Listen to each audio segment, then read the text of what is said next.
It's Sunday, and that means episode 90 of Enemy of the State's Dank Pod Stash. Before we jump into the show with Branch Ellison talking about some crypto, some good questions, not just how do we get in crypto, blah, blah, blah, all this stuff. Some good questions and excellent thoughts from Branch Ellison. I got to remind you and thank our Dank Pod Stash super supporters, Maxwell, Dave, and Dennis. Guys support the show on the Patreon, and it makes the show keep going. All those Patreon supporters, you do the same. I'm so happy to have all of you supporting the show, and I really appreciate it. Also, the Dank Pod Stash is officially sponsored by Project Sparta. It's time to get hashtag Boogaloo ready and in fighting shape. Greg Papanicholas is going to get you there with personalized meal plans, training, group support, and tons of amazing fitness and motivational resources and knowledge, including the Project Sparta Facebook group. You can go to projectspartacoaching.com and learn more about Greg's work and get started on your path to health. Don't be that person that only sits and talks about change, whether it's your health or even the Boogaloo. Get up, start learning, drilling, and training. One of the most important parts of prepping, no matter what for, is your physical health. Get to projectspartacoaching.com now and get after it. We also have a special offer for our listeners from friend of the show, author and content creator Shane Radliff of Liberty Under Attack Publications. You can take 10% off your order at libertyunderattack.com by using coupon code DANK10.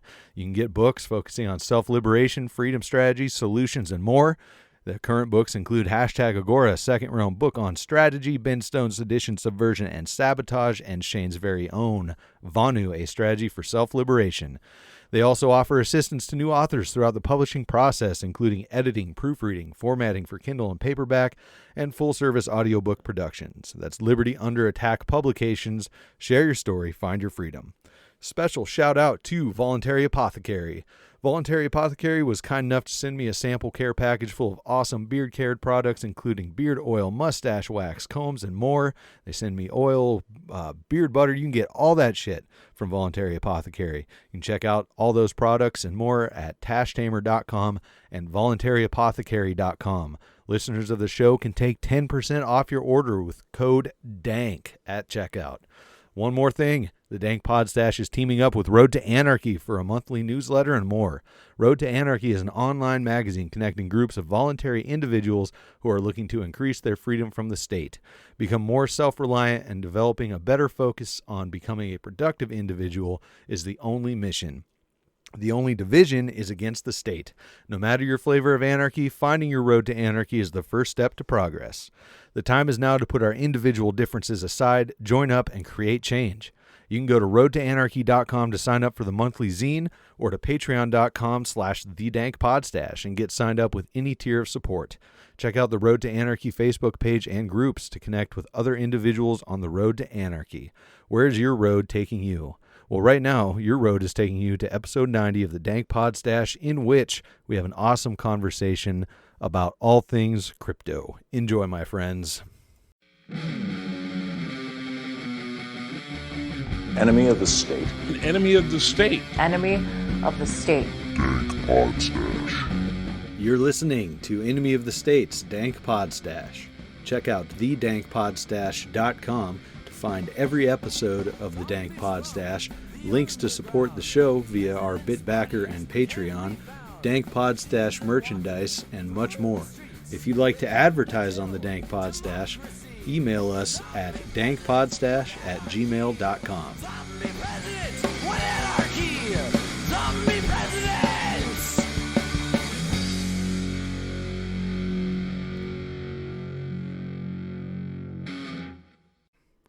Back again for another episode of Enemy of the State's Dank Pod Stash, and today I'm joined by Branch Ellison. What's going on, man? Hey, good morning. Morning. Glad to have you on. You were recommended by one of the supporters of the show, a voluntary apothecary, Damon Land. He's spoke very highly of you to talk about crypto, so that's what we're going to talk about with everyone today. I'm stoked because I don't know jack shit about crypto, really. I have a little bit. I know what it is for the most part, but apparently you're the guy, so I'm stoked to talk to you about that. Before we jump into exactly all the crypto talk, You said when we were talking before the show, you said you're anarchist leaning, and that's awesome. As most people in the anarchist space think, crypto and anarchy, crypto and agorism, all that stuff, a lot of people think that they go hand in hand. So I'm stoked to get to that part of it. But what brought you to your anarchist leanings? Yeah, well, gosh, it's been a journey for sure. I just turned 40 this year, and since I kind of started just waking up to the inquiring for truth around 13, 14, I've always been fascinated in subjects like the occult and the different religions of the world, and what's really happening, what's really going on. I just kind of always sensed and felt that the zeitgeist, the collective mind, the mainstream, the herd, really it just that wasn't where reality seemed to be for me, and so I've always looked for truth, and been a student of the ancient wisdom and hermetic teachings, and I've been studying Kabbalism and tarot and astrology, gematria, you name it, like for more than 20 years now. And so I think that what happened for me, at least, was just when I finally got to see a couple of Mark Passio's presentations, one on his natural law seminar, which is fantastic. I mean, it's a 9-hour seminar that I think that anybody that actually sits through and watches the whole things will really come out with a lot of gravy. Sure. After that.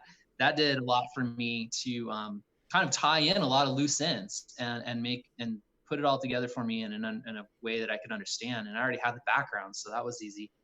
And yeah, and that was about 2 years ago, a year and a half ago.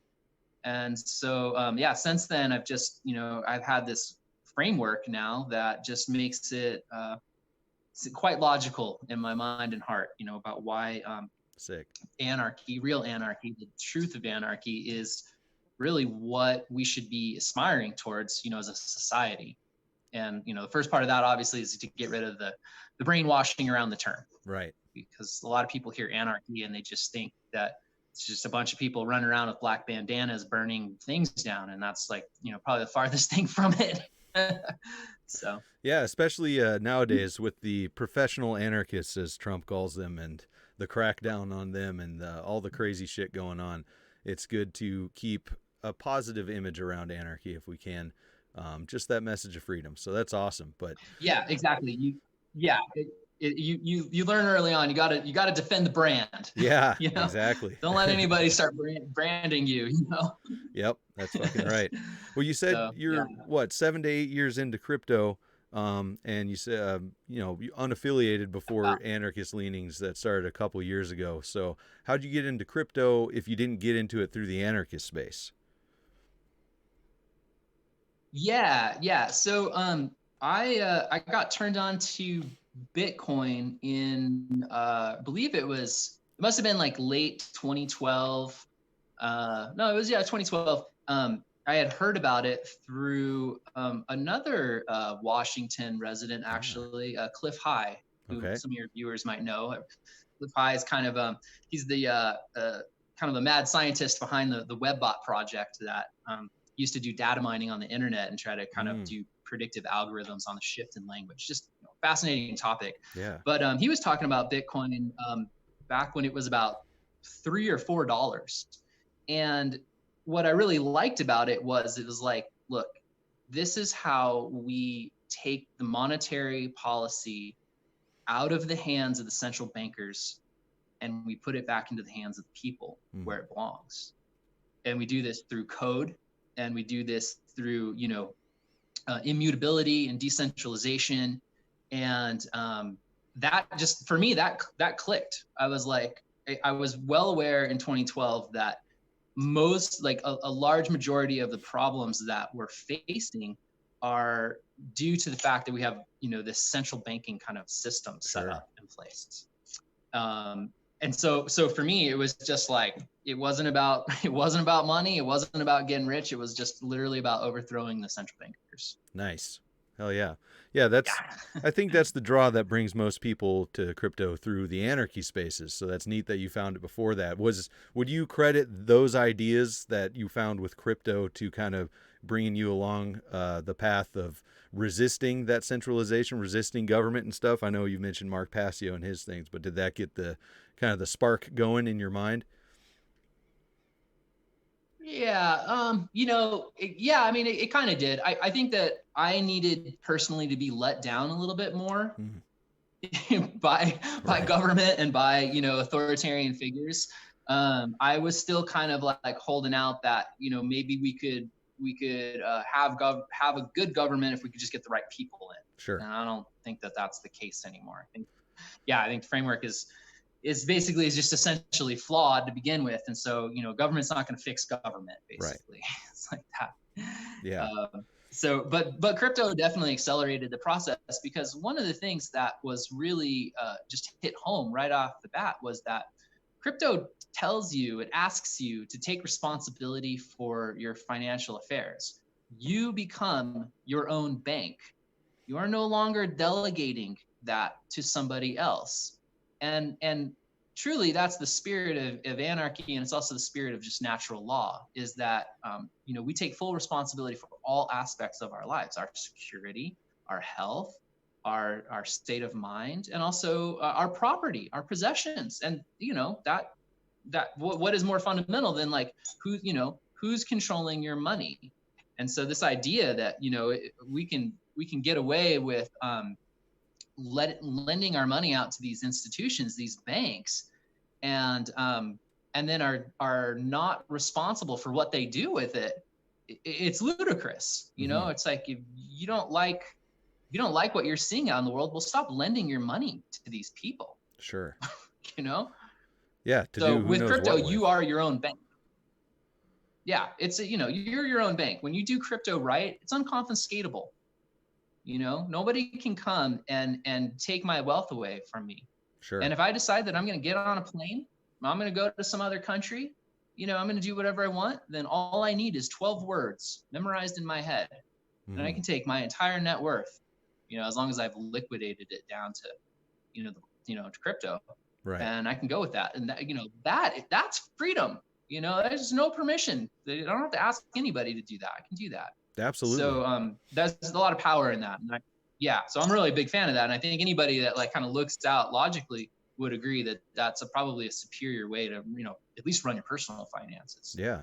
So I don't want to go into like a, the basics of crypto. I think the info's out there enough for everyone to look it up themselves and whatnot, rather than listen to it again on this podcast at length. I don't want to go into it. If you I know I have some listeners who aren't familiar with it at all, who've been enjoying the show. Could you give a quick, just maybe a little backstory breakdown so they get an idea before we go further?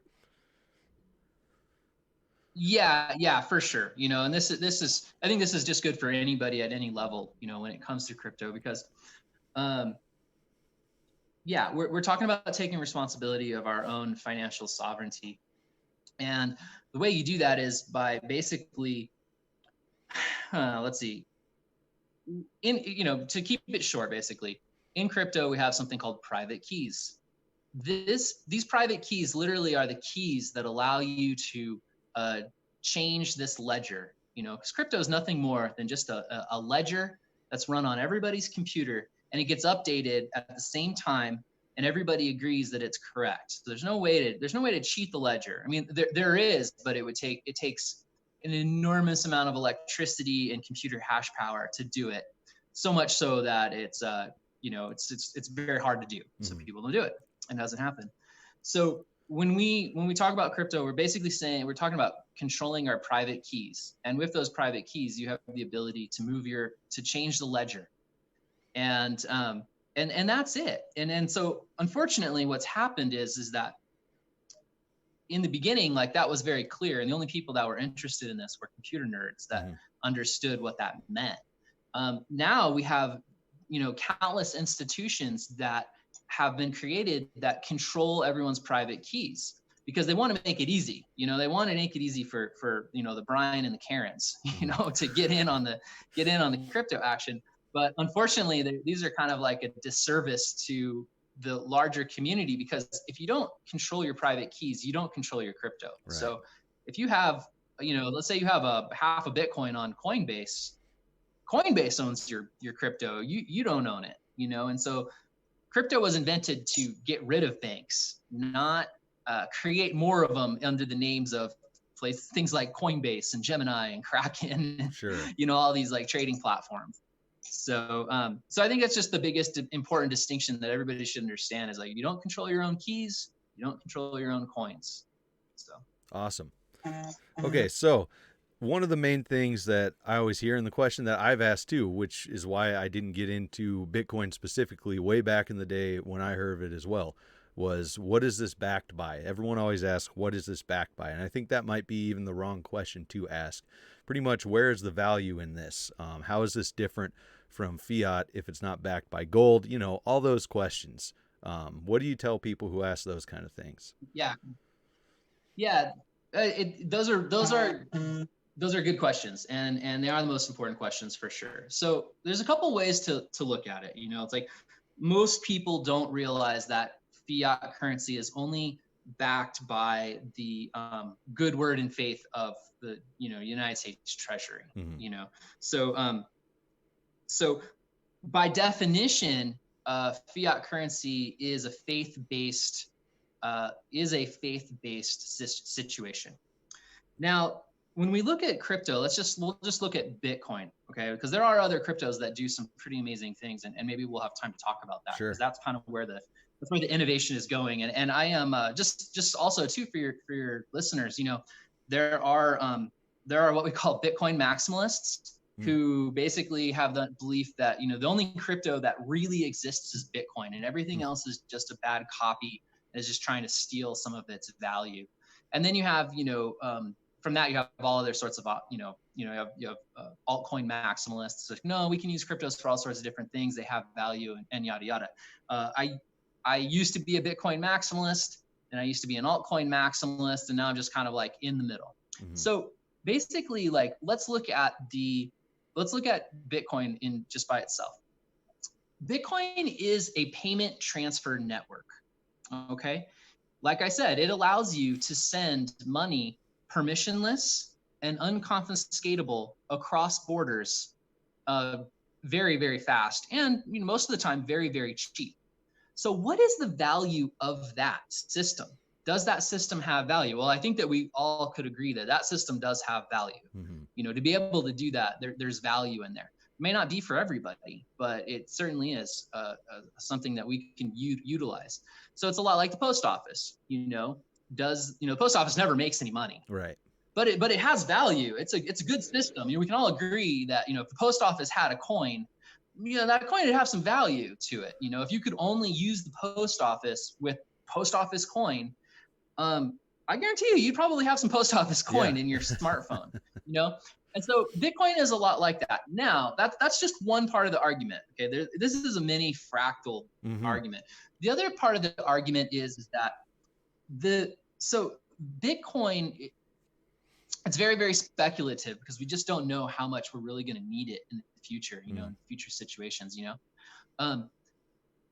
However, because we consider Bitcoin to be a deflationary currency. So we also consider Bitcoin to be a currency with a stable inflation rate. So what that means is that no matter, it doesn't matter who comes along, the Bitcoin is only going to inflate at a certain rate. Mm-hmm. And so that actually provides a lot of security. Now, if you had $1 million in the bank and then Jay Powell decides that he's going to print $2 trillion, in a week, which he did, your $1 million is not worth $1 million anymore. Right. It's been watered down quite a bit. And you've got no control over how, you've got no control over Powell or whoever's sitting in that position. And so a lot of times people see the value in Bitcoin as a hedge against inflation. And you're seeing a lot of news right now where a lot of big Wall Street heads are like, look, man, this is, the Grayscale investment fund has bought, they're buying everything they can get. Mm-hmm. They bought 20, I don't know what the stats are. It's not really important, but sure. But they see the writing on the wall. And so when you only have a fixed supply, the Bitcoin, it's only 21 million coins that will ever exist. They come out at They're basically printed up at 6 Bitcoins every 10 minutes. Mm-hmm. And that's going to be like that for the next 4 years, no matter what. And after 4 years, there's going to the inflation rate will split in half, and now it'll be 3 Bitcoins that are produced every 10 minutes. Right. And so because we have this very steady inflation rate, it's very logical to see how Bitcoin came up from pennies to now nearly $10,000 because there's only so many of them, and it does something that has value. So in a lot of ways, we don't have to necessarily go, well, what is it backed by? But if we want to get into that if we want to really like slice that fruit real thin, then we can say that the Bitcoin is backed by the energy that has been put into supporting it. What does that mean? Well, basically that means that, there's a lot of actual energy, electrical energy, hardware, software that has basically been put into this system. And every time a Bitcoin block gets added to the blockchain, which is every 10 minutes, that is the equivalent of, what is it exactly? I think they're paying it depends on where you're mining Bitcoins in the world, the electrical rate is, but it basically, from the latest stats, it takes about $4,000 to $7,000, depending on where you are in the world, to produce one Bitcoin. So that energy is just locked in. And the reason why it's locked in is because nobody can then go back and change any of the transactions that happened in that time. If you did, you'd have to pay for that amount of electricity plus every other block that you were trying to roll back. And you'd have to do it faster than the entire network could do it. So what we have is we just have this kind of imagine, this chain of transactions that is just made out of pure energy. It's like the pyramid. The pyramids sit there, and you might be like, there's no, I don't like this pyramid. There's no value. Screw this pyramid. I'm going to take it down. But think about how many calories you'll spend trying to get rid of that pyramid. Sure. A lot, right? Yeah. It's going to take a lot of calories. You're going to have to burn massive fossil fuels to deconstruct that pyramid. We don't even have, and this is kind of a tangent, but we don't even have the cranes to lift some of the blocks in that pyramid out of there. They're that heavy, 100-ton blocks. So, and Bitcoin is a lot like that. You're not rolling back the Bitcoin blockchain, whether you like it or not. So again, there's value in that. And every 10 minutes, every block that Bitcoin produces is just another FU to anybody that's like, hey, you can't print your own money. You can't do this. It's like, well, no, we are, and it's happening, and it continues to happen. Well, so we're sorry, not a short answer. No, it's great. It's great. That's perfect. This is what we want to dig into. And I believe, was it 2140 is when it's estimated that all the coins will be mined? Is that the year? Yeah. Okay. Yeah. So we've got a solid 120 years. And then when those are all gone, then basically what happens is, all the transactions that are going to take place on the network will be the incentive for the miners to ensure that those transactions are valued will come out of the fees, so it still survives even after the Bitcoins are mined, basically. Right. Is how that works. Now, will that bring an end to kind of the volatility? Because it seems like, I don't know, what was it? 2017, we had that huge spike in the price. And it's dipped and dived before. Yeah. That's something that a lot of people are very concerned about with putting a lot of their other cash, whatever you want, to buy crypto with. They're concerned about that volatility. What's going to bring an end, or will that ever end? Yeah, they should be, and they absolutely should be. And nobody likes to, nobody likes buying a $20,000 Bitcoin and then seeing it go to 3,000 in a year, and I've seen that personally, in my community. I've seen it, I know what it looks like on people's faces. It sucks. Yeah. So there will be a time when the speculation of Bitcoin is not as intense.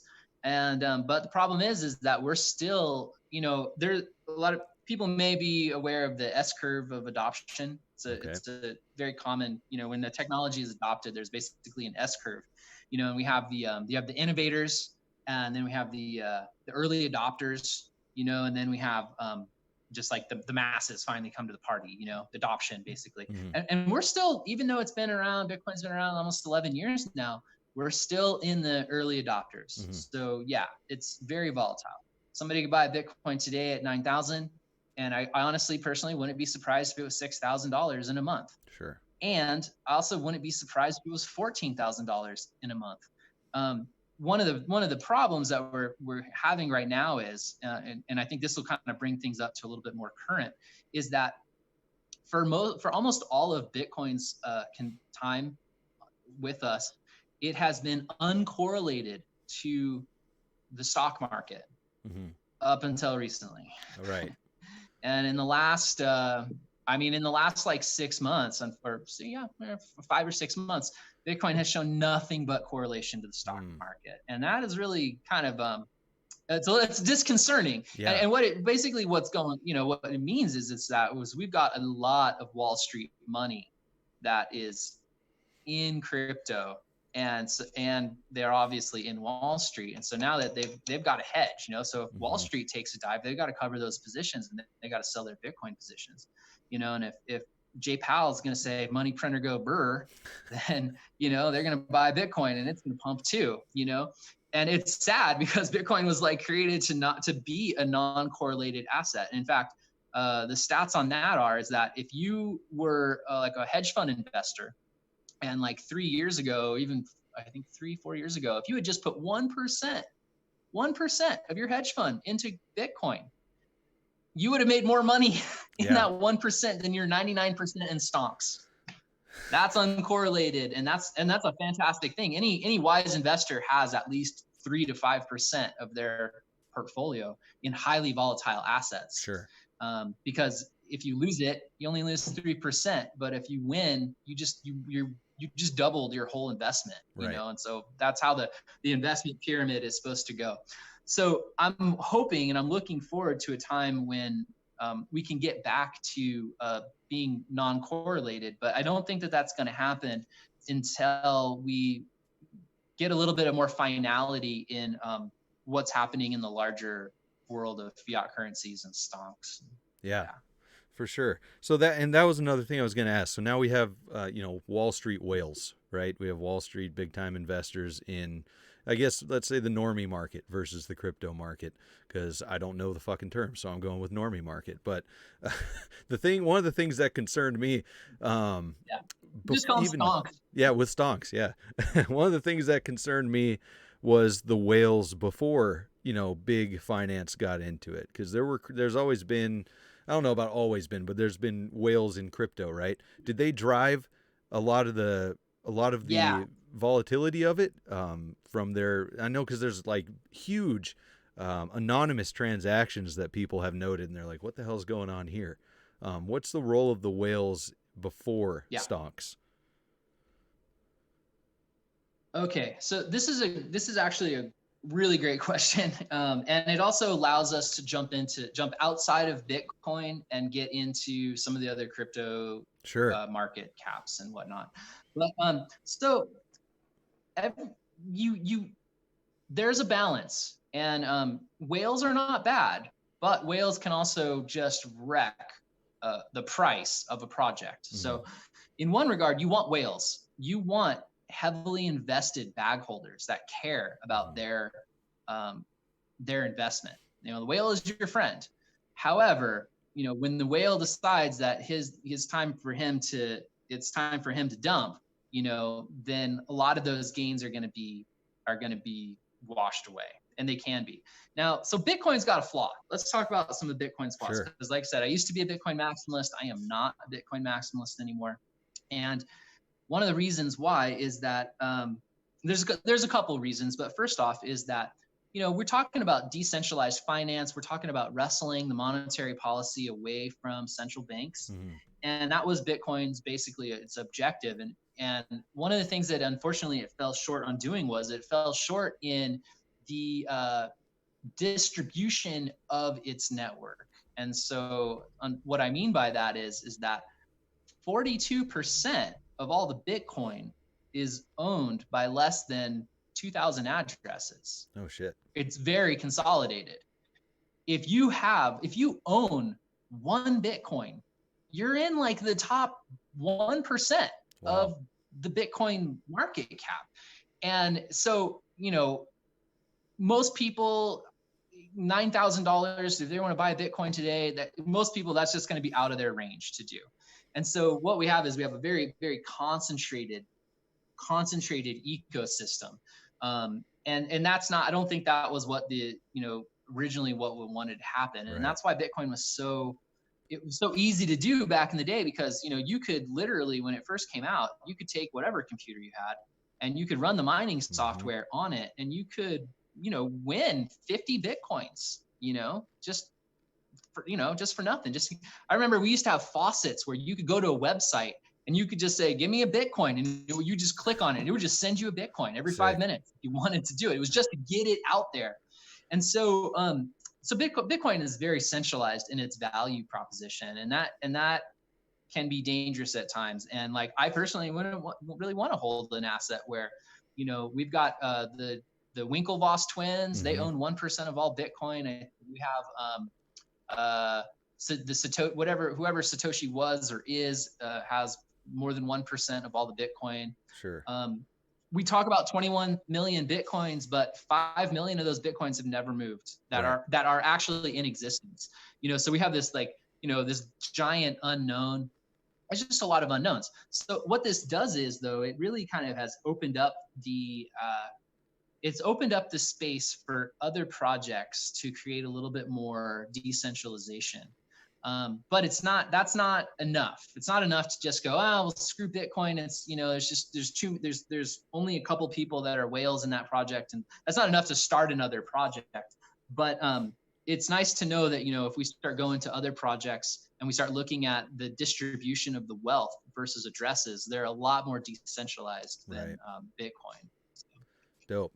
Okay. So now the IRS has their fingers in it because they're treating crypto. I don't know about all cryptos. This is another thing you can clear up, but they're treating it like property. They're taxing it like what is it? Capital gains tax is how they're taxing you, because you have to claim it now.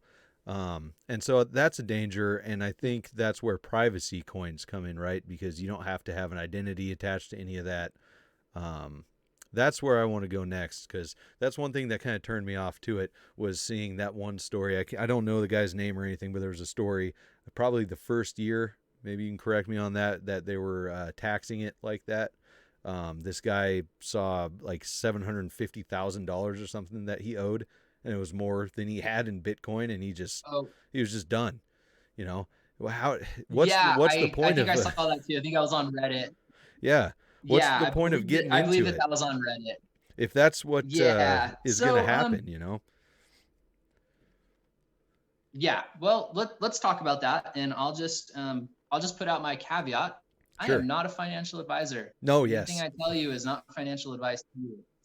And also, I'm not a tax advisor. So don't don't take me on professional word. However, I am educated. And as probably most of your viewers are, you understand already that the federal income tax is a voluntary system. Mm-hmm. There is no law that says that you need to pay federal income tax. Right.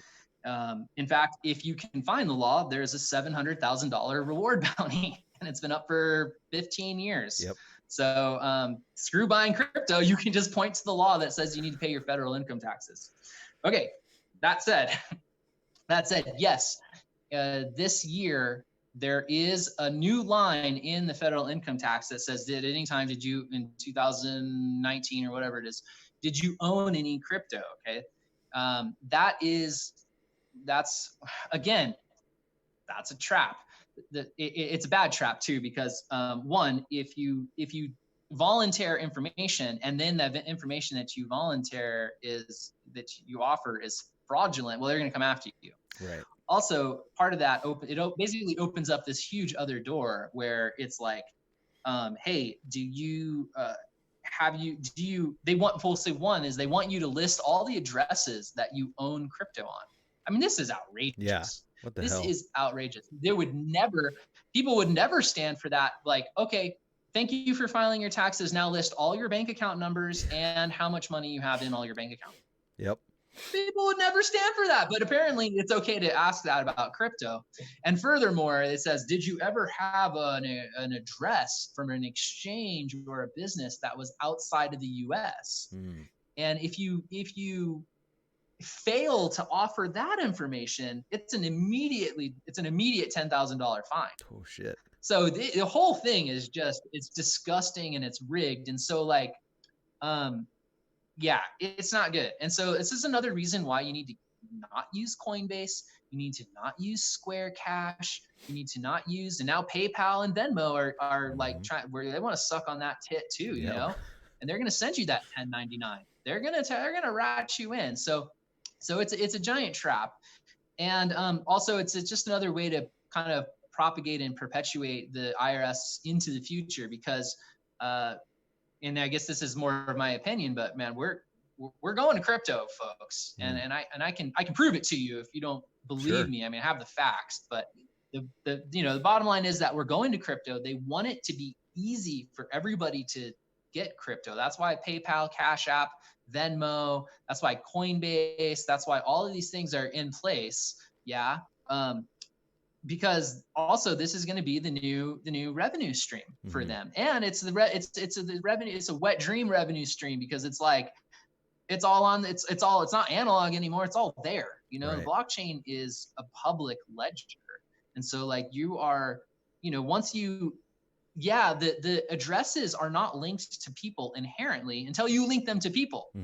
Like I can go and I can go get a burner phone, and I can download an app, and I can create a wallet address, and I can go to my local coffee shop, and I can do crypto transactions, and there's no actual tie back to my identity. Right. But once you start going, I'll just get that Coinbase account, and then I'll send my money through the bank to the Coinbase to get the Bitcoin to do that, and then a 1099 shows up. You're like, hey, we're gonna shake you down. Why didn't you report these 1099s to us? Right. So just to not leave a teaser out there for the audience, but the reason why we're all going to crypto is because of Steve Snoochie Bucci, the Snoochie Bucci, treasurer, the Treasury of the Secretary of the Treasury. Okay, what did he do? Well, he hired Brian Brooks to be the head of the comptroller at the Department of the Treasury. Now, what's that? That's the guy that oversees all the banks in the United States. Right. What is Brian Brooks known for? Well, Brian Brooks left Coinbase to become Secretary of the Comptroller at the Treasury Department. What did Brian Brooks do at Coinbase? Well, he was the chief legal officer. He basically created all the legal framework for all this shit. And what else did he do? He created a crypto. He was the main backer behind a crypto. You know what it's called? It's called USDC. And it's a digital fiat dollar. Imagine and that. It's on Ethereum. It's on Ethereum, and it is going to be a major contender as we move forward. And I will not be surprised at all if in a couple of years, the United States is just like, okay, well, we're just gonna, we're I don't want to maybe say full adoption, but let's just say like two trains traveling on the same, parallel to each other. USDC will be the electric dollar, and then we'll still have paper money too. But it's written on the wall. Everybody can see it. Nobody wants to talk about it too much. And they did during the stimulus. They did talk about launching, a U.S. digital dollar, and there was a lot of backlash immediately. So that was more of just like a kind of a litmus test. Like how people are going to feel about that.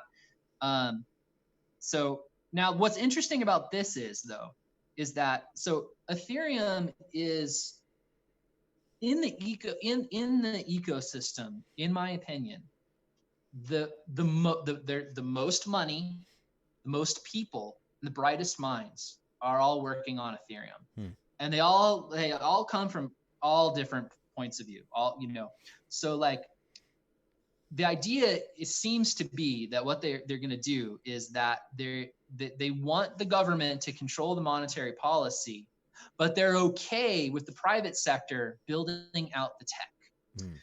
It's kind of a trade-off, and that might be as good as we get. But there are a lot of really good things going on with Ethereum, and one of those things is anonymity. Mm-hmm. Like you can actually like hide your money on Ethereum. You know, you can join different protocols like Tornado Cash or Hex, and basically it's not washing. This isn't washing, but you're going into an anonymity pool that where your money goes in and you can't really track it going out. Okay. You know, and this is a lot like basically what Monero is already doing, what some of these cryptos that are based on anonymity are doing. And so that's actually pretty exciting that we're going to be able to have those options. Yeah. So, you know, we're just going to watch that. We're going to keep that in mind, but that seems to be the direction that we're going. Monero, I was excited about Monero when I first heard about it, because I heard about it when people were starting to voice these concerns about Bitcoin and, you know, whatever fucking dollar coin that these guys want to make, that stuff. Very interested in Monero. I think that's fucking sweet. Okay, so a little bit off the doom and gloom. Let's bring some positivity, because we always hear about people who are able to live completely off of crypto. Like there's people who say, I have lived off of crypto since 2014. Now, during our conversation, something kind of a little light came on in my head. I was like, how the fuck are these people living off of crypto completely? They have all their assets tied in here, so everything's just going up and down with the market. I'm like, well, no shit. They're not doing that. They have, like you said, that smart amount invested, that 3% or whatever, and they're living off of that is what I would imagine. I can't believe that they would have everything in there, but, you know, that it also, it's interesting too. No, I don't see how someone could live completely off of crypto if you can't buy everything out there with crypto. So maybe you can clear some of that up and why that is a positive thing, the way they're doing it.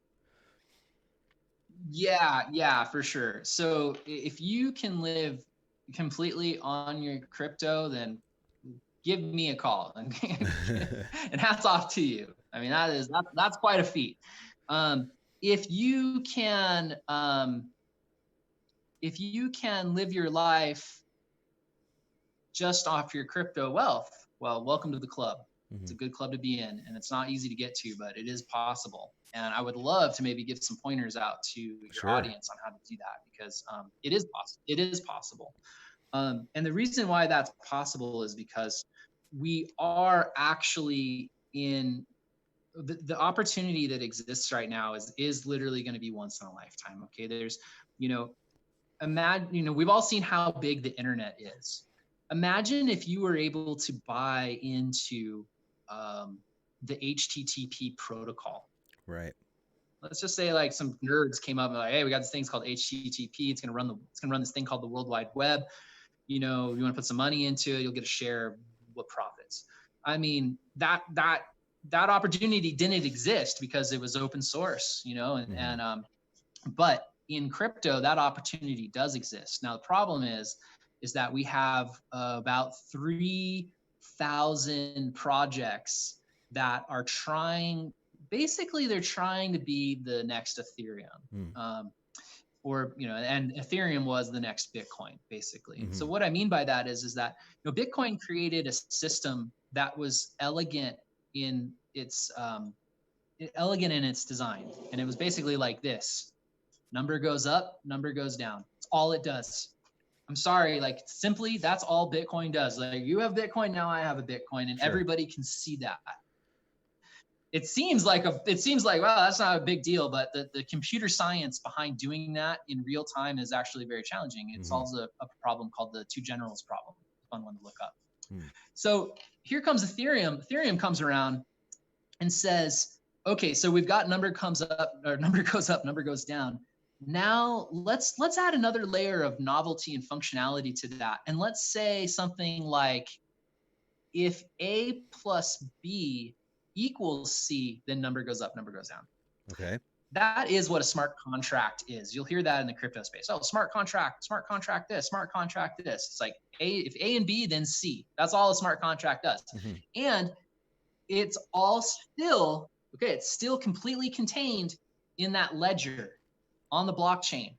And it needs a human to press the button to make it do that. Okay, so it's not automated. Right. I mean, it might seem like it's automated, but it's not. It needs a human on the other end. And furthermore, it needs like now. So that was a huge step forward. And that is why Ethereum in 2017 took its ass from $7 to $1,400. Mm-hmm. Amazing. Huge.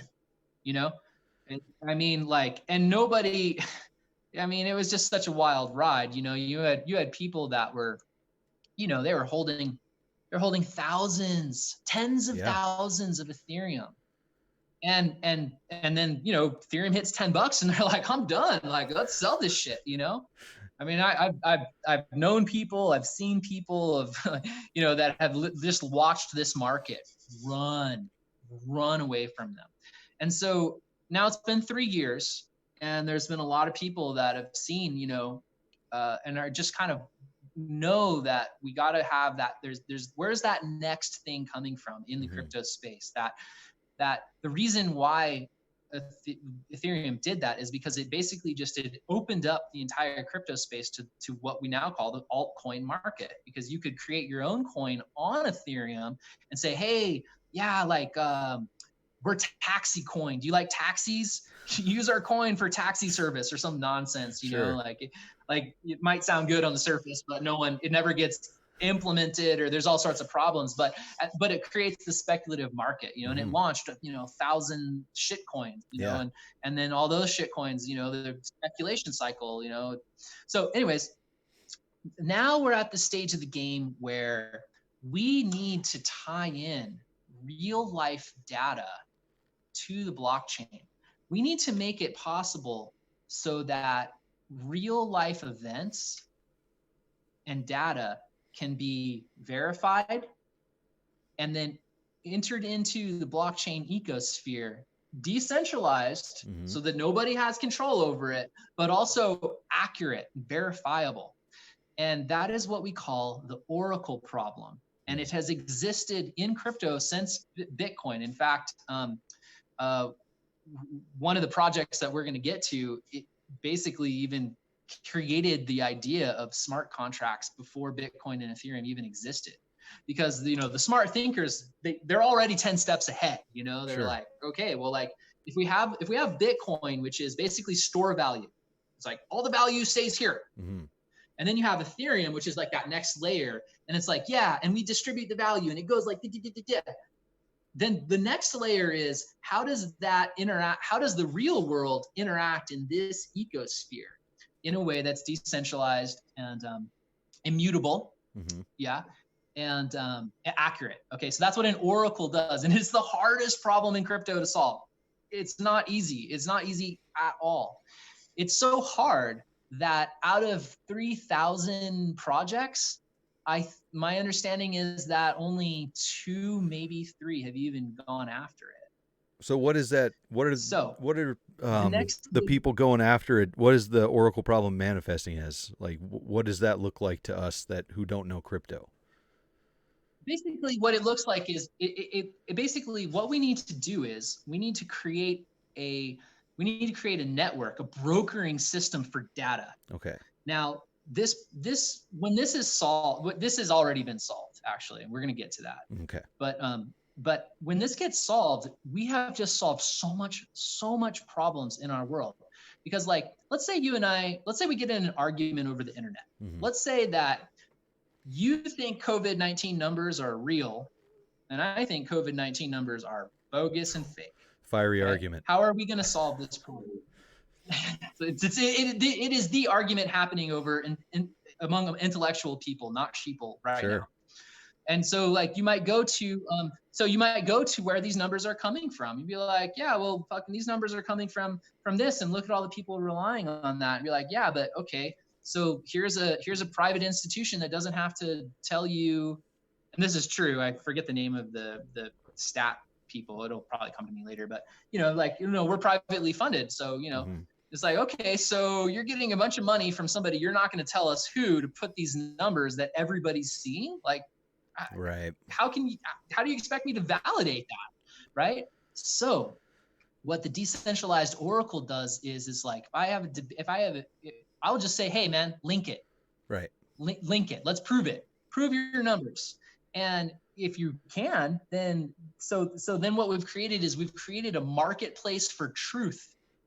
Now let's like roll it back to something that's a little bit easier, like the weather. Sure. Okay. Or sports. People love sports. The fucking sports is the, we never left Rome. We still have the Colosseum, So let's say that like, you've got yourself a nice little bet on the blockchain about who's going to win the Super Bowl. Mm-hmm. And you need that data to be correct. And because there's a lot of money riding on it. So you're going to approach a brokering system that is going to guarantee that data is correct. Well, how are they going to do that? They're going to put up their own money. Right. We're going to guarantee that this data is correct, because by doing so, we'll make 3%. Right. And since we know our data is correct, we're not losing anything. We know we're not going to lose anything. So now there's a marketplace for truth. And so that's what a decentralized oracle does. It does it in mortgages. It does it in derivatives, which is like how many trillions? 600 trillions. Eventually it will do it with like, I don't think these COVID numbers are real. I got a saved link with 280 stories where grandma died of a bee sting, and then they labeled it COVID. Sure. And then the hospital got $20K for it. So let's prove it. Let's prove the data. So anyways, that was a long build up. The project that I'm talking about, yeah. So the project that I'm talking about is called Chainlink. And if you want to look for it on the internet or like on any kind of trading platform, it's simply Link. This project has a huge community, and it's also, there's a lot that could be said about this project. Mm-hmm. It was born out of Biz on 4chan. Okay. It was like the really smart autistic nerds. They're the ones that figured it out first. Always as usual, they figured this shit out first. Yeah, it is. All praise to the autists, man. They, and if you don't know what that means, then do some more research, because, it's just that autistic mind will not settle until it's like understood, like it really understands something and verifies it. So this project Chainlink is the only game in town for decentralized oracles. And it will basically, once it's fully implemented, it will spawn probably the fourth industrial revolution. Jeez. And for better or for worse, okay, because this is all fucking machines and shit. It's like this is the train that's driving us to that transhumanistic future. Just so you know, but like, so Chainlink is the only game in town. Recent news on Chainlink is that the freaking CCP has decided they are full on adopting Chainlink for their digital currency. And when Chainlink first got off the ground, they signed a contract with SWIFT. We all know who SWIFT is, right? SWIFT does all the international settlements. It's the SWIFT payment rails that greases the entire globalist machine. And they have a contract with Chainlink. Like this is how real world data is going to get brokered and verified into the blockchain. So if you have an appetite like myself for highly volatile aspects, what I am doing is I am putting a significant amount of my crypto wealth in this project because it has more utility than anything else that's out there. For example, think about like what are some of the biggest companies in the world, right? It's like Amazon. Sure. Like undoubtedly one of the largest companies in the world. So Amazon captures all the value. The post office doesn't capture it. Right. The ISPs don't capture it. Or take Netflix. So it's the end result that captures all the value. The post office is just Amazon's bitch. Like they don't even make money on them. It's like sad. Losing money. Yeah. So Chainlink is that. Chainlink is that. Ethereum isn't going to do much at all. Like, all the value is going to get captured by Chainlink, because let's say you're some giant hedge fund and you're riding, a 500 million derivative, and you need that data to be accurate. If it's not, it's just going to nuke the whole system. Well, then you need $500 million worth of collateral on Chainlink. Okay. It forces the price of Chainlink to basically balloon against that which it's being bet against. And so we're in a very similar situation with Chainlink. Chainlink is like $5, just like Ethereum was $5. Sure. And I would not be surprised if in 9 months, you see $1,000 Chainlink, because I've seen an $8 Ethereum go to $1,400. Right. And it doesn't even do half of what this project can do. So that's my rant. And, and I really truly would want everybody to have financial sovereignty. Sure. Can I say one more thing too? Yeah, go for it. Is that, so when we get into these places, where you start getting into life-changing wealth, that doesn't come without a price also. Right. Like let's say you buy some Chainlink today. Let's say it goes to $100, and you're now staring at life-changing wealth. You can't believe it. You just got your first 20x, or hell, fuck it. Your $5 went to $500. You just got 100x. Yeah. There's a lot of emotional maturity that actually has to come into your life to be able to handle that, because a lot of people, and I've seen this personally, and there's thousands of stories about, think about what happens when somebody wins the lottery. Right. Yeah, it's same thing. They lose all their friends. Yep. They lose all their money. Yeah, it's not easy. So it's like, I don't say, oh, it's just as simple as buying Chainlink and you're going to be Lambos and yachts and shit. It's like, no, there's a lot more going on with that. So I just caution everybody to really maybe spend a little bit of time, not a little bit of time, but disciplining themselves emotionally when they get into basically these speculative assets. Yeah. Trading cryptos is not, I could teach a 5-year-old to read a chart. Mm-hmm. I honestly, I have a daughter. She's 10. I can show her a chart and she can be like, yeah, that's a buy, that's a sell. It's easy. Damn. Trading is not mental. It's emotional. It's emotional. When your real money's on the line, you're coming from an emotional place. Sure. Not a rational place. And you can't think rationally. When your emotional brain's going, you can't think rationally. It's science, people.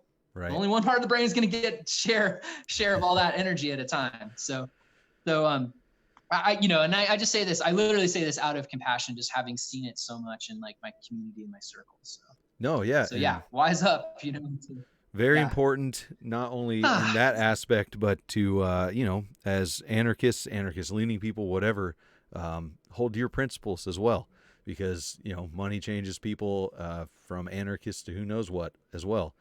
It's a sad thing to see. Yeah. And it can be a great thing to see too.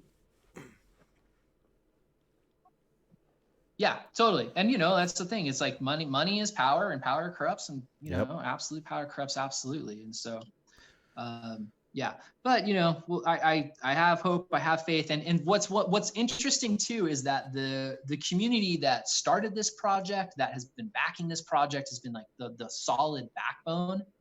These are the autists.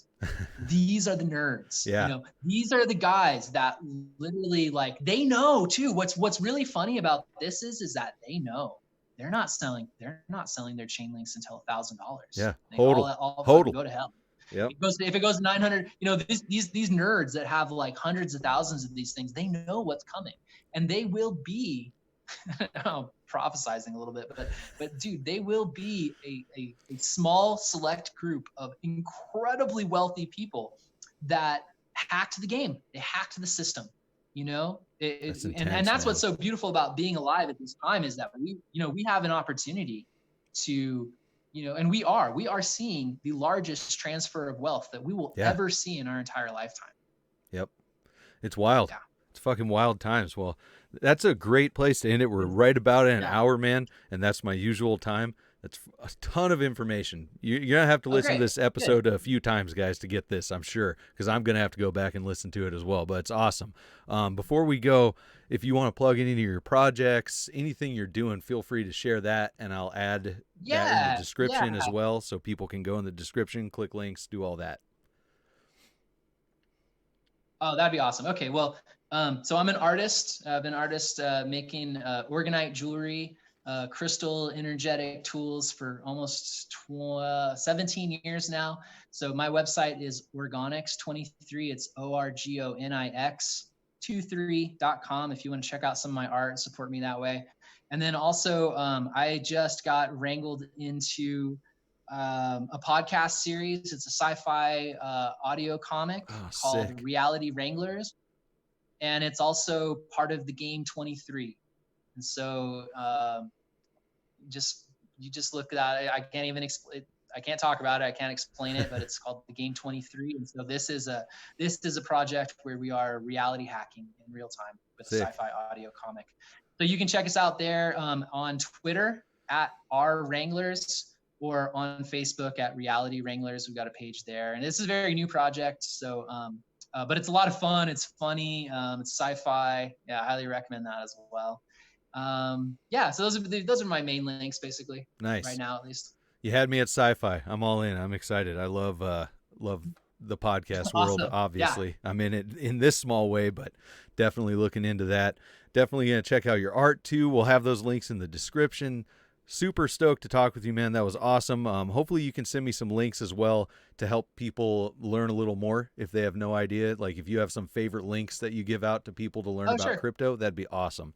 Chainlink, whatever. But that was great. Okay. Really appreciate you coming on. If you got a couple more minutes, maybe we can do a short, like 5-minute video for the patrons of the show. Just talk about a little bullshit, maybe off the crypto. Yeah. And that'd be awesome. For sure. Hell yeah. Awesome. Branch Ellison, everybody. Thanks for coming on. Thanks everybody for listening, supporting the show. And remember, thanks, guys. Thank you. And remember, total freedom, no exceptions. Enemy of the State's Dank Pod Stash is sponsored by Project Sparta. Go to projectspartacoaching.com to learn more.